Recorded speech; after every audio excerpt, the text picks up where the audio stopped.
Salut Christian, ça va bien? Oui, absolument, yes. Oui, il fait beau, hein? Oui. Dans une série de chroniques dans la revue Sentier Chasse et Pêche, j'ai souvent mis en évidence ou mis en parallèle la recherche que vous aviez faite avec la technologie GPS, la télémétrie. Peut-être si tu peux nous en parler un peu, comment ça fonctionne? Parce que là, on n'est plus à l'époque là, des années 80, là, on est Mhm. vraiment en lien avec les satellites. Et puis, j'aimerais que les chasseurs en apprennent davantage Ben à ce oui. sujet-là. Oui, effectivement, il y a eu des gros développements dans les dernières années à propos de ça. On a maintenant accès à la technologie GPS. Ça veut dire le même type d'appareil que les gens ont dans leur voiture, par exemple, ou pour se déplacer en forêt. Maintenant, on peut installer ça dans un collier de télémétrie. C'est un collier qui a à peu près, là, disons, une dimension comme celle-là, là, avec la courroie, puis un petit boîtier, à peu près de la grosseur d'une livre de beurre, si tu veux, Mhm. là. Puis à l'intérieur de ça, il y a ni plus ni moins un micro-ordinateur avec une batterie très performante. Il y a une mémoire dans laquelle il y a des positions GPS qui sont enregistrées. On peut nous-mêmes, si on veut, programmer le collier pour lui dire la séquence de repérage que l'on veut. On peut, par exemple, obtenir des repérages jusqu'à une fréquence aussi élevée qu'aux 5 ou aux 10 minutes. C'est des repérages GPS, donc on a une précision excessivement grande. On peut avoir là, quelques mètres de précision. Alors, il faut capturer l'animal, bien entendu, pour lui poser un collier comme celui-là. Alors, les captures, bien ça, évidemment, c'est quelque chose de très spectaculaire. Les gens ont probablement eu l'occasion de voir ça à un moment ou à un autre à la télévision. Alors, les captures doivent se faire en hélicoptère. Mhm.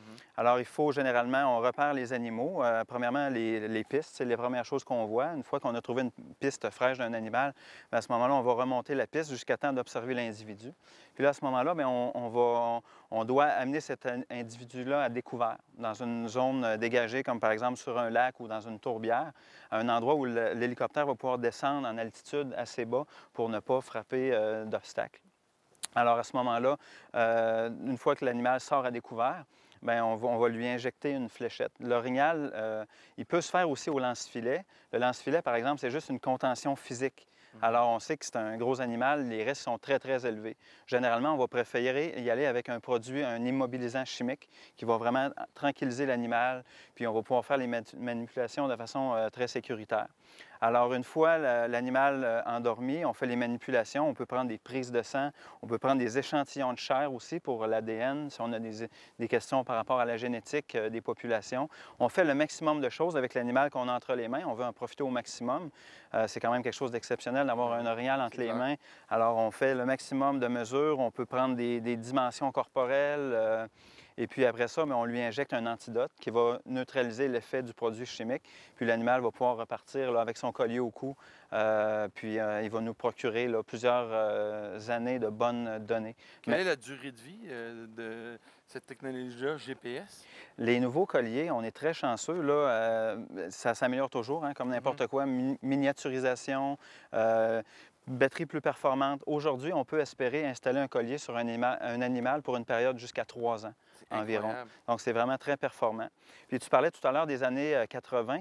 Il ne faut pas les oublier, nos bons vieux colliers, Mhm. là, un peu plus conventionnels, qui font juste émettre un signal. Ces colliers-là, par exemple, peuvent être très, très utiles pour mesurer la survie, parce qu'ils sont moins dispendieux. Alors, on peut en installer un plus grand nombre sur plus d'animaux.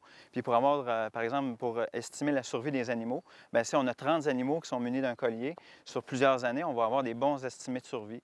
Alors que les colliers GPS, comme sont plus dispendieux, bien évidemment, les budgets étant limités, on peut en installer un moins grand nombre, donc on a moins de précision sur les estimations de survie à ce moment-là. Donc, c'est une combinaison des deux qu'on utilise. Ça dépend des objectifs du projet, mais donc, disons que la technologie est venue au service du biologiste. Excellent. Écoute, on te remercie de cette information-là. Souvent, les chasseurs veulent essayer de comprendre justement un peu comment ça fonctionne, la méthodologie. Et là, on voit bien que les suivis se font avec une précision très, très, très. On parle comme nos GPS qu'on utilise. Et évidemment, là, en les suivant durant des longues périodes d'année, vous avez l'automne, l'été, l'hiver, vous savez exactement quels sont leurs habitats préférentiels durant ces périodes précises-là, Exact. lequel fera l'objet d'une autre capsule. Parfait. Chasse Québec vous remercie et vous dit bonne saison de chasse.